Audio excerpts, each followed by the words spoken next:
صدري ويسر لي أمري واحلل عقدة من لساني يفقهوا قولي. Can everyone hear me, inshallah, or is there too much background noise? Yes, we can hear you. Awesome. Jazakallah khair. Okay, so I have a question for everybody here. You can type out your answer on the chat, but what is the point of Ramadan?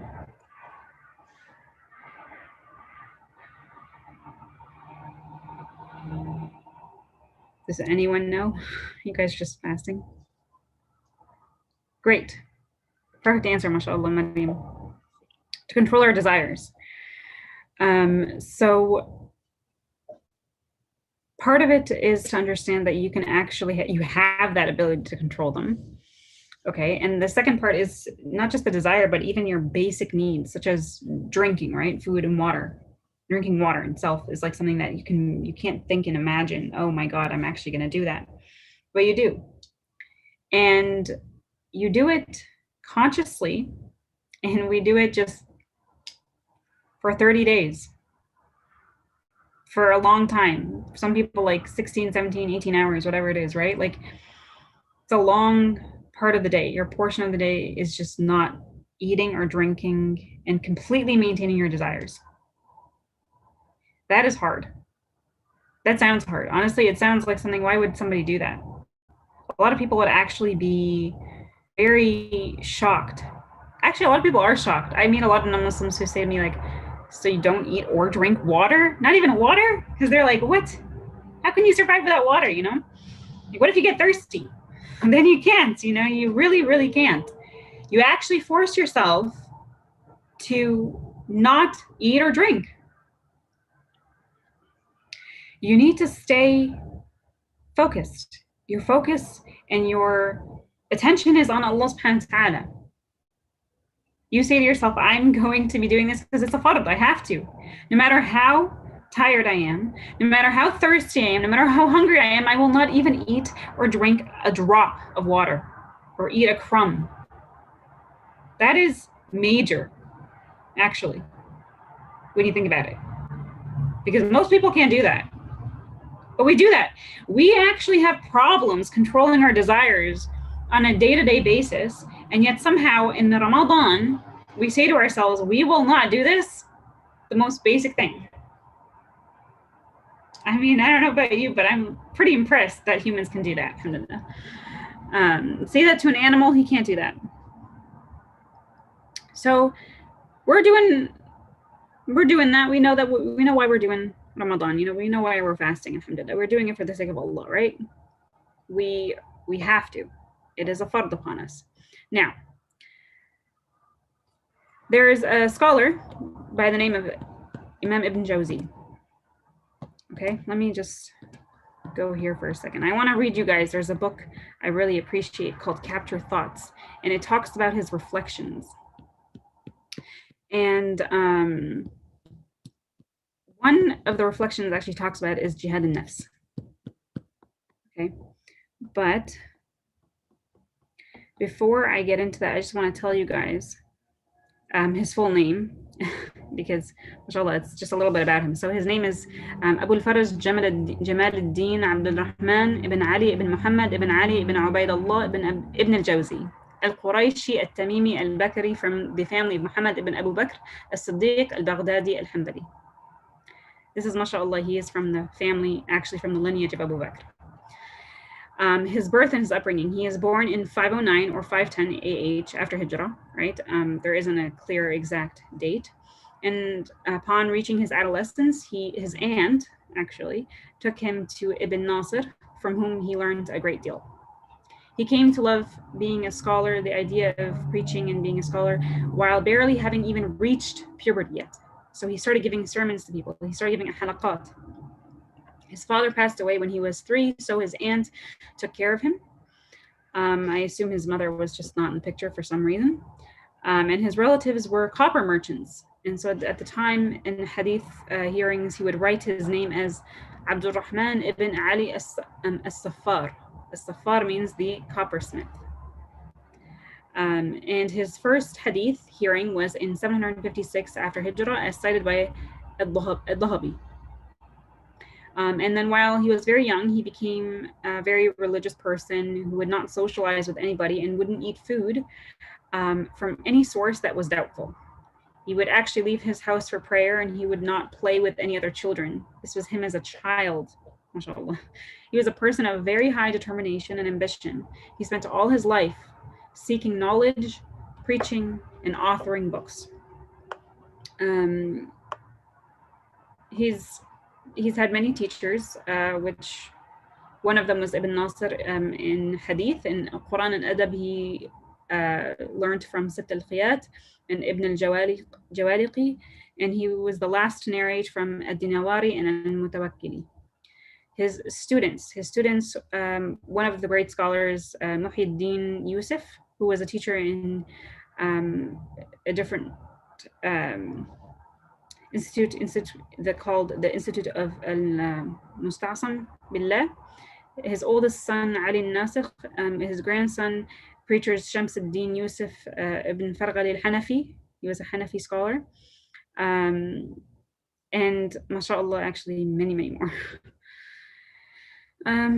So that's just a little bit about the author. And he has this great book, like I said, it's called Captured Thoughts, that I think people should maybe look into. It's just basically 1,000 pages of his reflections. Each chapter is like 2 to 3 pages long.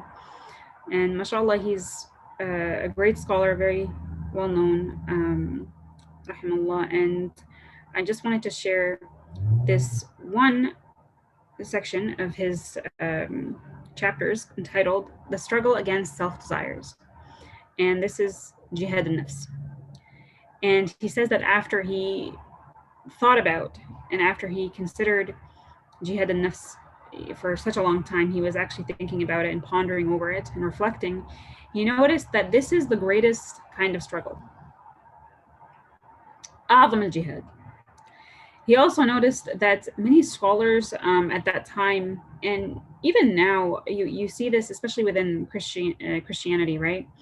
People who prevent themselves totally from having, any desire or try to basically go along with that desire, right? So that's why, for example, if you look at priests in Christianity, they can't get married, just as an example, right? They really prevent themselves. And so there were some scholars who were like that as well. But this is wrong. He says it's wrong for 2 reasons, okay? He says the first is that preventing the self from fulfilling a lawful desire, a shahwa, may introduce a worse desire. For instance, he says, a person may abstain from something that is unlawful. And so he becomes known for that. He becomes known for what? For actually abstaining from the unlawful. And so he becomes content with what he does because he replaced what he abstained with, right, what he abstained from, with the praise of people for abstaining from it. So his kibr then starts to increase, right? So instead of not complying with a desire, what ends up happening is his kibr increases. So now his ego inflates. This is very bad, right? And so the second thing he says, the second reason why it's wrong, is that we are ordained. We are actually supposed to preserve and maintain. It is a fard upon us to maintain the self, right? And one of the means whereby the self is preserved is it's inclining towards what maintains it. Okay, so our basic needs and our desires. What maintains it is really our needs only, right? And this is providing for it what will maintain its survival. So food and water, for example, right? However, he says things that most of the things that the human body and even the self, the inner soul, what it wants, what does it want? It actually wants desires. Those wants are not needs necessarily. Majority of them are actually wants, desires. And so for a person's own also like mental well-being, they need to somewhat control those desires in a way where they're also being lenient. So he basically starts to continue, he continues on, and he says here, we work as the guardians of ourself because it is not ours to begin with, but rather something that Allah entrusted us with. And therefore, if you deny the rights and entitlements of the self, it becomes absolutely dangerous. So, strictness requires leniency. From time to time, though. right? We know there's a certain level of leniency according to what Allah subhanahu wa ta'ala has made halal for us. And many are those who are tightened, he said, who tighten the situation on themselves, okay, on their self, until it can't handle it and becomes out of control. And hence they are not able to control themselves anymore. A person who tries to basically control the desire so much that they're just not letting anything near it is like when you shake a bottle of pop and you close, and that lid is super tight. And as soon as it's able to, it's going to pop. And same thing with the desire. They will pop. It'll go all over the place, right? Like someone will end up doing something completely way worse because they can't contain it. You can shake the bottle a little bit and it won't necessarily pop. But once you continue to shake it, right? It doesn't have to be about the amount of force you put into the shake. It just means that if you continue the time, the length of time that you're trying to prevent the desires from even looking at, like peaking, and that's a problem, right? It becomes problematic because at some point that through time, it's hard to control. Now, the struggle of the self, jihad al-nafs, should be similar to the struggle of an intelligent person suffering from sickness. Why? He says that when a person is sick, he ends up forcing himself to eat and drink what he doesn't like, just to make sure that he recovers. He takes whatever medicine it is, whether it's bitter or not, and forces himself to take it. He'll even sweeten it just to be able to take it. He'll eat the types of foods that his doctor prescribes for him. And he doesn't allow himself to fulfill the desire to eat what may cause pain or suffering afterwards. So he knows how to control his desires when you're sick. And the same thing right now. In Ramadan, we are able to control our desires, but for some reason, it becomes difficult after. And so he's going to give us advice afterwards, okay? Similarly, the intelligent believer does not leave the self unleashed or leave it without steering it, but rather he shows some leniency while he controls it. And so this kind of reminded me of a car. You're the one steering yourself. You're the one steering your own path right now, right? Like you're on a path and you're steering where you're going, this body of yours, this soul. And similar to a car, when you're driving, I remember when I was learning to drive, my dad told me that you kind of need to be one with the car. He said you can't be stressed when you're holding on to that steering wheel. Okay, if you're stressed, then you're not going to be able to maintain or control the car itself.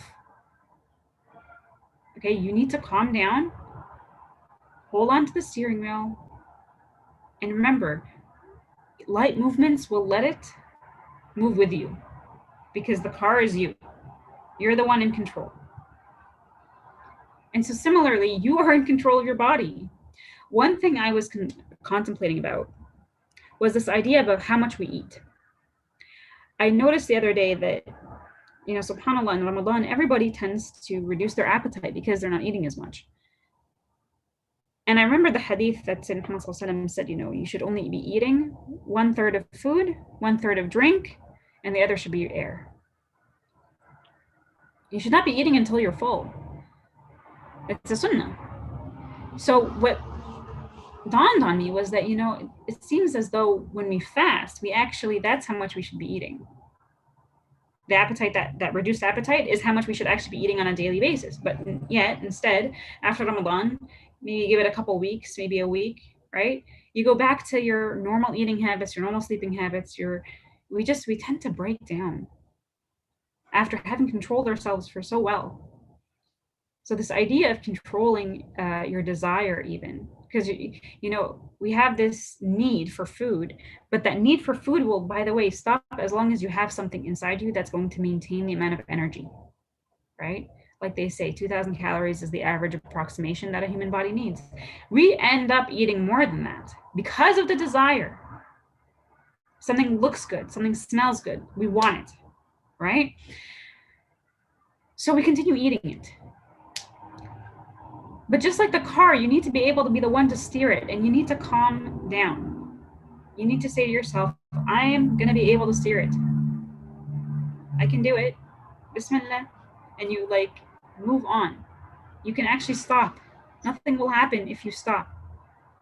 If you stop eating, or if you, whatever it is that you're trying to maintain, right? You're the one who can actually do it. You have that ability to. You need to believe, though. A lot of people who have trouble, for example, getting off addiction or getting off, trying to do diets and stuff, they don't really believe that they can actually stop themselves.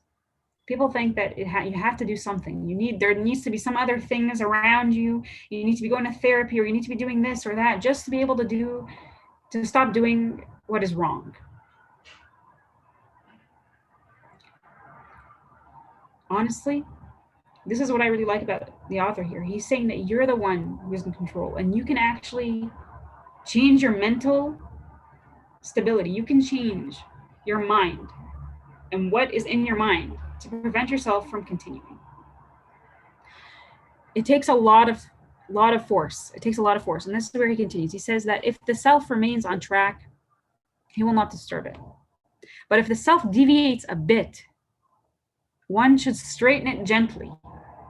And then he says, if it rebels or refuses to obey, okay, like it completely, gets off the track here. You're in one lane and now you're in like the third lane diagonally. You shouldn't, you take that steering wheel and you force it back. You force it back straight, okay? And so he says the same thing here. You need to actually force yourself. You straighten it by force. And how do you do this? He says it's through reminders.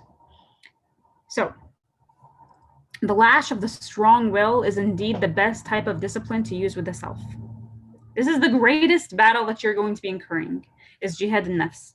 So why would you not be strong about it? You need to be tough about it. It's tough love. Why is it tough love? Because you know what? Inshallah, you'll get that reward in the akhirah. Now, he says, when a person starts to admonish themselves, right, or like preach themselves, like make themselves, they feel arrogant, like they feel that ego growing, right? It becomes difficult. Because see, what you're doing is when you're maintaining the self, you're maintaining your ego, you're maintaining all these different parts that make up the self. And that's how you're able to control the desires, because all of them have an effect on these desires. And when a person notices himself becoming, complacent and not caring as much, or they incline towards people's praise, they enjoy that, or they don't mind low manners, then he says that one should educate himself and remind himself of the status that he has in the sight of the one who created it, who created your soul. And he should say to himself, remind yourself, are you not the one whom Allah subhanahu wa ta'ala said about you, I created you with my hand, and I commanded my angels to prostrate to you? Allah subhanahu wa ta'ala selected you. He selected you to rule this earth. He sent you messengers. He sent you books. He gave you everything. And is this really how you're going to respond? And if you notice now that any kind of arrogance, you say to yourself, well, how come you're arrogant when you know you're created from sperm, from semen? When you know that a choke, just removing a little bit of oxygen, can kill you, or that a bug bite can make you really sick. And if he notices that it has not been fulfilling its duties as it should be, right? If a person, the soul, is not fulfilling its duties as it should be, he should remind it of the due rights of a servant to their master. So Allah has a right upon you. And if you're not doing those rights, then you're not fulfilling your duty. If it became slack or careless, and he's talking about the self again, if the self becomes slack or careless about doing good deeds, he should remind it of the excessive reward awaiting it. And if it is following in a wrong way, obviously its desires, he should remind it of the severe punishment that awaits it, should it have proceeded in what it does. If you're going to proceed with the desires in a haram way, then you remind it of the punishment, and you warn it. When I say it, I mean the self. You warn it of the immediate physical punishment such as in what is said in the verse in Surah Al-An'am, ayah 46. قل أرأيتم إن أخذ الله سمعكم وأبصاركم وختم على قلوبكم. So say, have you considered if Allah should take away your hearing and your sight and set a seal upon your hearts? And remind the self of the intangible punishment that is mentioned in verse 146 of Surah Al-A'raf. سأصرف عن آيات الذين يتكبرون في الأرض بغير الحق. I will turn away from the signs. I will turn my signs, away from those who are arrogant upon the earth without right. And if they should see every sign, they will never believe in it. So Allah subhanahu is going to prevent any guidance for you. And remember, the struggling that we struggle, Ibn Jawzi, he actually differentiates. He says there's a struggle. It's called the struggle through words.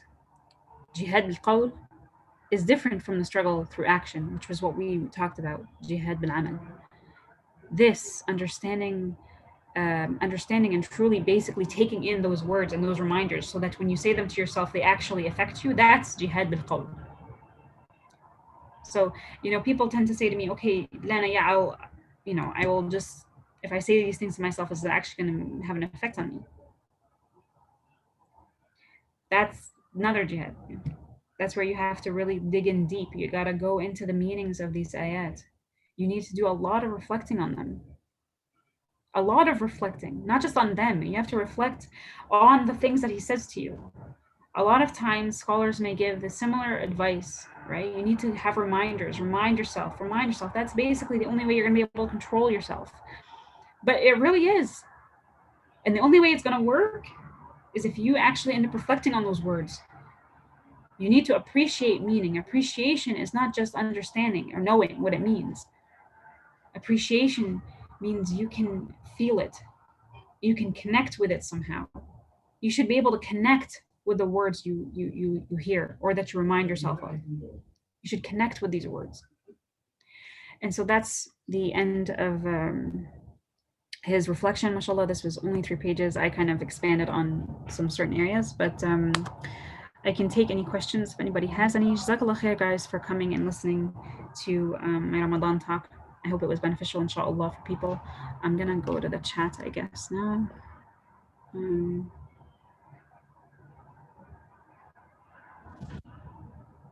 Yeah. Does anyone have any questions?